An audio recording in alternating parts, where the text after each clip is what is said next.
Happy holidays. We're taking some time off to spend time with our families, but wanted to share a few episodes this week to help with ideas for getting out of the house during the winter, especially since a lot of us have family from out of town visiting. So today on CityCast Portland, we're revisiting a conversation I had with our producers, John Notarianni and Giulia Fiaoni, about where to find the best patios, warmest fire pits, and coziest indoor spots for winter drinking and dining. That way you can take a night off from hosting and go out to dinner with a family instead.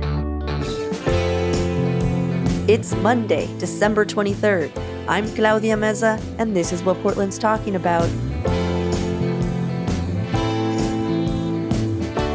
Giulia, John, welcome. Thanks for hanging out with me today. Thanks, Claudia. Hey, thank you.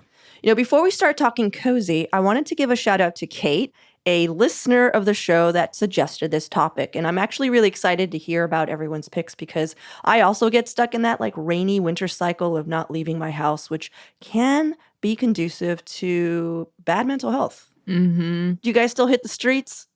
Do you guys I try. party hard during the winter? What do you guys normally do when it gets rainy and cold outside? I live under blankets 90% of the time and then go out and trudge around in the snow. I'm actually really into snow hiking. I kind of love my crampons and I love getting out there when it's wintry out. But, I also have got my picks of places to go to sort of feel warm and cozy and be out in the world as well. Totally. I try to see how long I can go without walking to get groceries. That's the game that I play in the wintertime. Giulia lives on canned soup, yeah. Exactly. And then I muster up the motivation to get out and check out some of these cozy spots. So I'm excited to get into it. Yeah. Well, let's start off with the big ticket item, which is what are the ultimate warm and cozy spots? I can jump in. I'm really excited about this spot I'm going to talk about, actually. They just opened up. It's called Dear Sandy. It's on 28th and Sandy, which is very close to my house. So naturally, I'm obsessed with it. The decor is warm in there. It feels like a mix between grandma's house and a swanky underground speakeasy. So there's almost a little bit for everybody. But during the daytime, the coffee is made really well. The barista there is just killer. And they have amazing cocktails and mocktails that are super adventurous and creative. With really tasty local food items as well. Yeah, classy grandma decor just screams brothel to me. Just old school saloon brothel. Do you know what I mean? It's funny that you mentioned that because their bathrooms have old Playboy magazines on the walls, which I kind of love. I feel like it's turning into a subtle unofficial lesbian bar, which I am not opposed to or upset about. So I'm rooting for this place. What about you, John? So I'm going to go in two different directions with this. I'm going to go super highbrow and super lowbrow. If you really want to get down to the point, the coziest spot is the Multnomah Whiskey Library. Oh, yeah. Hands down. It is stupidly expensive. It costs $25 to even get in the door, and that's before you start buying the most expensive whiskeys that you've ever seen in your life. But no, you can get them for free. You just have to wait in line. Yeah, $25 is a reservation. It's good to know. You're going to be spending some money, and you're going to feel like a rich old white man, and you're going to sit in a leather chair in front of a fireplace and drink a scotch that costs you $40 and super cozy. I do it maybe once a year, but it's good. On the complete opposite end of the spectrum, and people are going to probably think this is a crazy pick, but I stand by it, the Lay Low Tavern on Southeast Powell. Little dive bar, but they've got the portable fire places on the tables outside in the winter. And inside it's wood paneled. There's these red booths. It's kind of dark. It's a dive bar, but it just has this really not trying too hard, cozy vibe as well. And it's a surprisingly good spot. Nice. Those are excellent picks. The Multnomah Whiskey Library was also on my list of if no one mentions it, I'm going to throw it in there. But yeah, I've been there a handful of times and it's always just pleasant and wonderful. I feel the danger there is you're looking at their menu, and again, there's thousands of whiskeys on it, and you're well, all these whiskeys cost $70, so if I buy the $20 one, I'm being really frugal with myself. Yeah.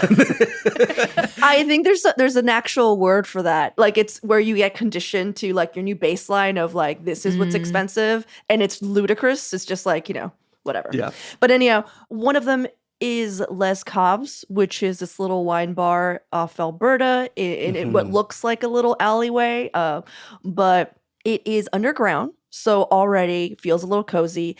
The walls actually, I don't know how they made this happen, but it actually does feel like you're in a little cave.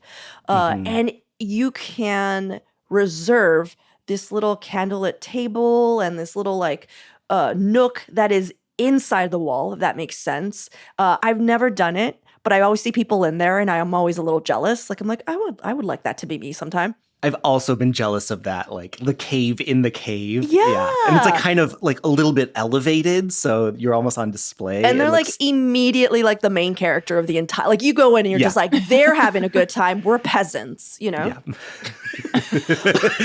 Again, speaking of price inflation, like not cheap glasses of wine. No, exactly. We'll just drink your swill down here. But anyhow, I really think people should go and you should maybe think about reserving that little portrait, area. It's very cute. But the other place I was going to mention, and John, you've worked here. And so Driftwood Room. There's just not, it's just, I mean, y'all, it's low lit. It's like, there's a little something sexy, something going on in there.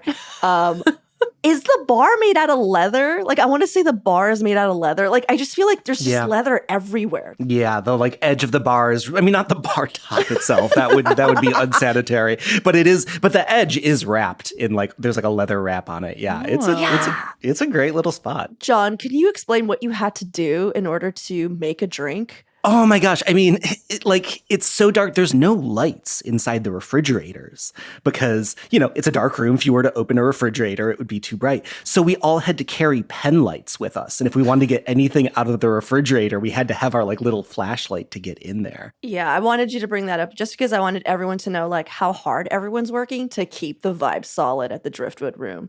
And I love it there. Mm-hmm. The other thing I wanted to ask about was what you guys thought was the best warm drink or winter comfort food meal in town. I have a few places. Mm-hmm. I'm just going to tell you because I'm so afraid you're going to say it. Go for it. Clyde's Prime Rib Restaurant and Bar. Oh, that's such a good one. Yay, no one thought of it. Okay, good. I haven't gone, so. Oh my God. They have like rounded red booths. Someone comes to your table side and like, chops off hunks of prime rib along with like super hot mashed potatoes to your side. Everyone's all dressed up, who works there. Like it's, it has like this allure of like it's being fancy, like old school steakhouse realness. I feel like earlier this summer, we talked about going to Clyde's for a happy hour. And I was like, that's going to be a great idea in 6 months. Yeah, exactly. We're here. We're going to do it. Can we go now? Yeah. Yeah. So what are your other suggestions? Okay, I got to split this up into food and drink separate categories. Okay. So hot drinks, I think that people tend to say that the hot toddy is like the best hot drink. That is wrong. The best hot drink, and I stand by this with every conviction I have, is a hot buttered rum. And the Sapphire Hotel on Southeast Hawthorne, they have on their menu hot buttered whatever. So you can get your spirit of choice, heat it up, like a little bit of like float of buttery goodness on top. It is like the best thing. It warms your entire body. Oh, I like that. Sounds just awesome. Thinking about it, I want it right now.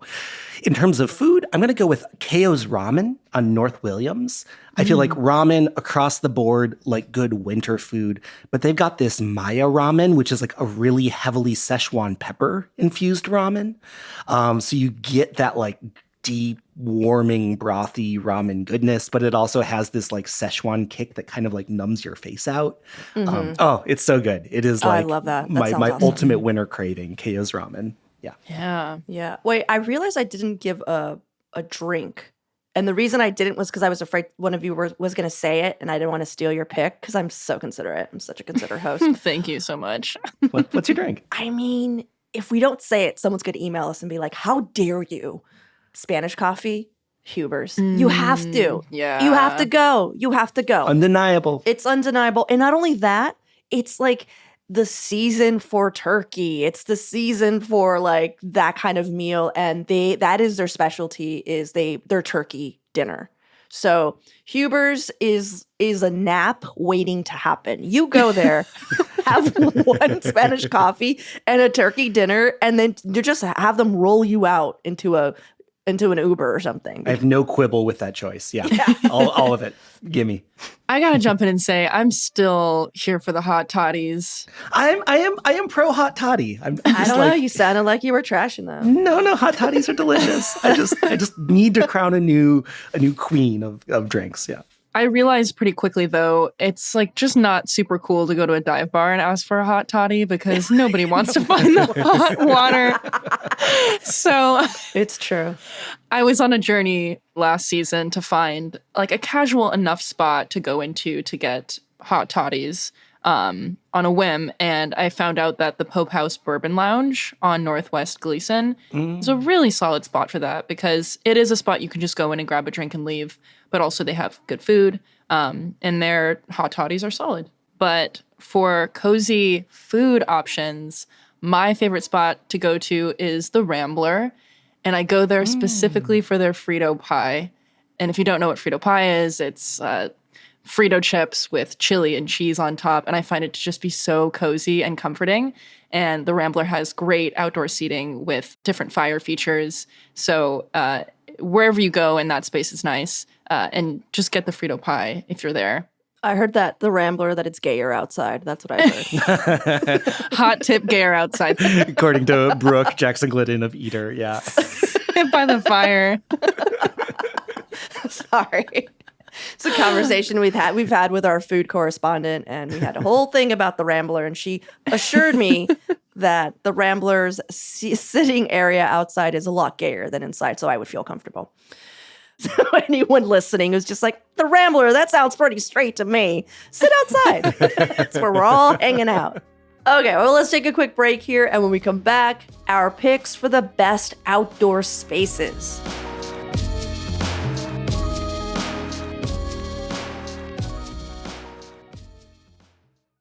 Do you still hang outside at bars and restaurants in the winter, or do you hide indoors? Because there are some nice select heated patios, but I feel like if you're not directly under the lamp, you're just like, like one part of you is very warm, like your head and your hands are frozen. So I don't know, like how do you guys deal with this? Oh, I'm a big outdoor patio person. Oh, yeah? Like, I'll even go unheated outdoor patio in certain circumstances. No. How dare you? How dare I'm sorry, that was guttural, John. I mean, honestly, where it comes from was I was a cigarette smoker for many years, so like I always had an eye for the places that had a patio. But like, oh yeah, I'll be out there. I'm ready to brave the elements. You're a Midwest baby. You love playing in the snow. Yeah. You love smoking outside. Like you are weathered. You're like a stronger person than we are. I was born and raised in the desert. Yeah. Well, then it gets to be like 80 degrees, and I'm like, I'm too hot. I'm same. I'm a baby anywhere. Like I need it to be 70 degrees and not humid. Okay, so which bars have the best outdoor patios then? Okay, so people are going to think that I'm crazy for saying this. Maui's on North Williams. What? Maui's turbo dive bar / sports bar, like super fun place to cash a Blazers game. But they've got this giant patio out back that is sort of just like your uncle's like rundown backyard. It's just like discarded patio furniture of the last like 30 years. There's tents, but there's no surfboards too. Like I feel there's like surfboards. There's no heat, and the reason that it's there is because they used to have like a wooden covered patio as well, but several years ago it nearly burnt the restaurant down because somebody there was like a cigarette fire on this patio. So they got rid of the like actual structured cover patio, and it's just like Mad Max lawn furniture out back. I love it so much. It's great. I love that John basically is like, this is where no one's ever going to go. But it's always packed all winter long. It is always crowded. It's great. Well, for all the masochists out there that are just like, my next hangout spot. I love it, John. That's such a good, like, off-the-wall pick. Yeah. Mm-hmm. What about you, Julia? So my introduction to outdoor patios in the wintertime came from hanging out with people who smoke. And I find myself outside on the patios at both the Vern and the Nest often. Mm-hmm. They're basically down the block from each other on Belmont. And I do love them both very much, but I will say the Vern, their patio is a little bit more non-smoker friendly. The Nest, you walk outside and it feels like immediate secondhand smoke, so proceed with caution. But another nice thing about the Nest is their upstairs attic room. One of the coziest spots in Portland, I find. There's a huge leather couch and everything's dimly lit, dark carpeted floors. There's a side room with a Sopranos-themed pinball machine and a pool table, and it feels like the cool kids' attic hangout space. Doesn't the Vern have those little like portable outdoor like tabletop fire pits as well? They do. Yeah. Mhm. Yeah. I do want to say that cool kids hang out in basements and not attics, but It's a different kind of cool kid. attics are where like the discarded children are put. Where the ghost children hang out. It's cool too. Yeah, that's where ghost children hang. Cool kids hang out in the basement. All right. Just sorry. When you said attic, I was like, oh, I'm not going up to the attic. And I'm awesome. And I'm so cool. So. Okay, wait. I want to tell you guys, you might have already been to this place, but my pick is kind of overlooked a little bit. And it's the reason I'm picking this place is because it's literally the only place that I've been outside in the dead of winter and I've been warm, and it's interurban Yeah. Very good patio. on Mississippi. Oh. Yeah, and I always forget. I think people always forget that there's a whole back area. Yeah. But it has like a modern saloon feel. Like it does feel like the 1800s a little bit because it's all like wood paneled and like when you walk up the stairs, like everyone can hear it, you know? It's just, I don't know. But it's a just perfect place to get a burger, to drink some whiskey, get a hot toddy, sit outside, and just warm up. It's awesome. Yeah, they've got a couple fire pits and they got those things cranked for sure. Mm-hmm. I actually have to sometimes take a break and stand out away from it. So They go stand in the rain. yeah, just to like be like, oh, I get too hot, you know? And Yeah. that's a good problem to have in the dead of the winter. Totally, yeah. So I have a really good friend who is immunocompromised. So we've been like really on the path of trying to find places that we can still like go out and eat outside, especially in the winter. Eam on North Williams, banger restaurant, and they've got these like little pods, so you can like just have like almost like a little private booth with just your people, and it is like just as cozy, if not like more cozy sometimes than being inside. Yeah. I've gone to Looklac on Southwest 2nd and had a very similar experience to what you're describing, John, with those individual pods. And for people who haven't gone there before, it's a really solid Vietnamese food place. It's also kind of trendy and fun. But I was so warm that I remember taking off my coat in the middle of winter outside in these pods, which made for a really nice dining experience because you almost forget that you're outside. Nice. Okay, I have two options. One is like more finer dining, and the other one is just like, yeah, it's chill, but you could be outside. Okay, so I'm going to start with a more approachable tiny bubble room. They have these really wonderful Yeah. sitting pods. They're kind of like what do you call those? They're like shipping containers. Yeah, they're shipping Yeah. containers. And I've also, again, been too hot in them. It's so nice in there. And they've got banger food. They really do. And it's affordable, and they got a good beer selection. They have decent cocktails, and they also have a much larger covered patio that you can hang out with other people. But I love those little pods, you know. And you can bring your dog. It's just chill. Anyhow, the other one I was gonna say was Nostrana. So when the pandemic hit, they opened up this patio kind of like in their parking lot. It's not that sexy feeling, but once you're inside, you forget. It's gorgeous. It feels really nice. It feels like, you know, like a fancy wedding. It has that covering, you know? And so you're in there, it's warm, and it's Nostrana. Nostrana is amazing. And I feel like it's been a restaurant that's been here for so long that new people who move in, since they go to Eater and they're like, what's the trendiest spot? It is not a trendy spot. It's just like a solid, that is a great place to go eat some Italian food. I wanted to ask one last question. Do you guys know of places with the best fire features? I feel like we've already talked about a lot of wonderful places that have like nice fire pits and stuff, but I didn't know if you guys have any saved up your sleeve of just like, this is where you want to go, you know? Yes. Okay. And I think that this one is super underappreciated as a fire feature place. Binks on Northeast Alberta. It's just like a tiny like neighborhood bar.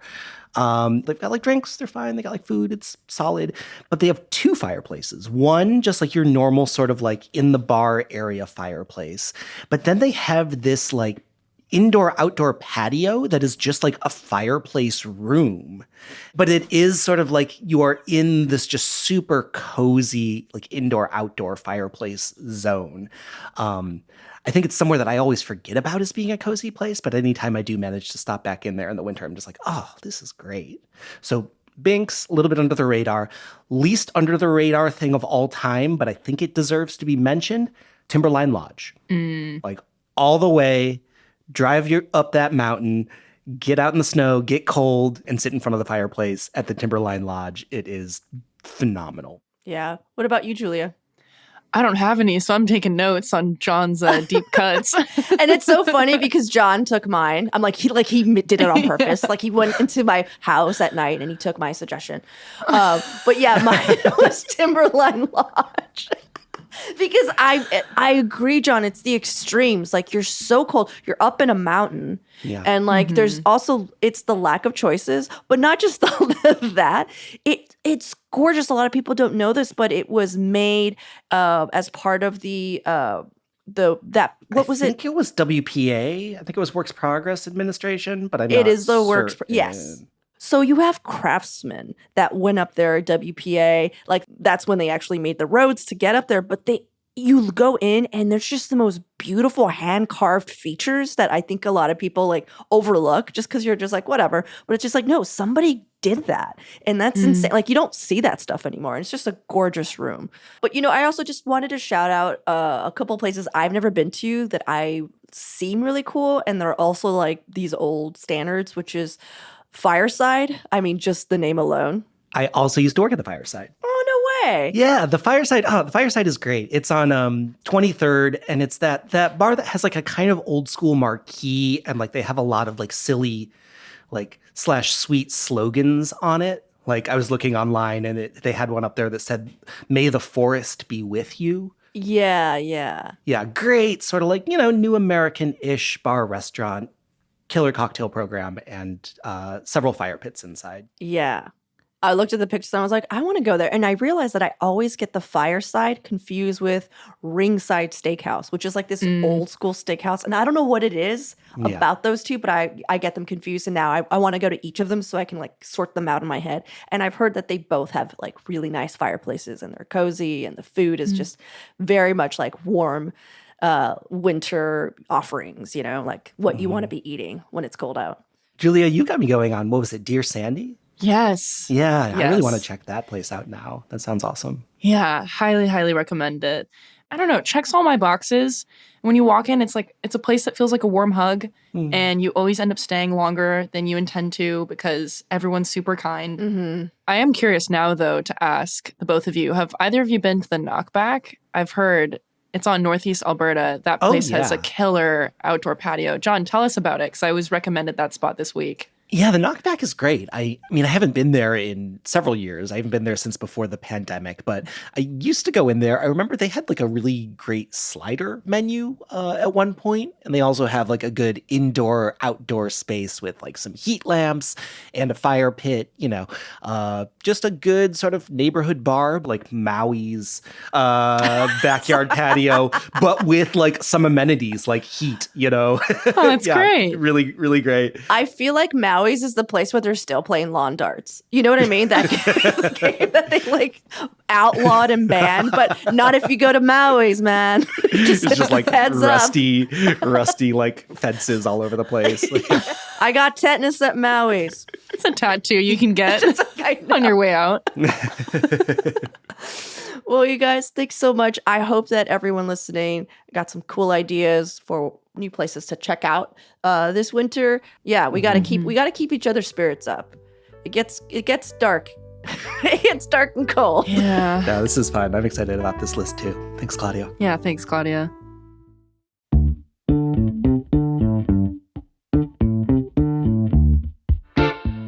That's all for today here on CityCast Portland. Thank you so much for listening. If you enjoyed the show, please tell a friend, rate or leave us a good review. It really does help us out. We'll be back on Thursday with more from around the city. Until then, see you at Slim's.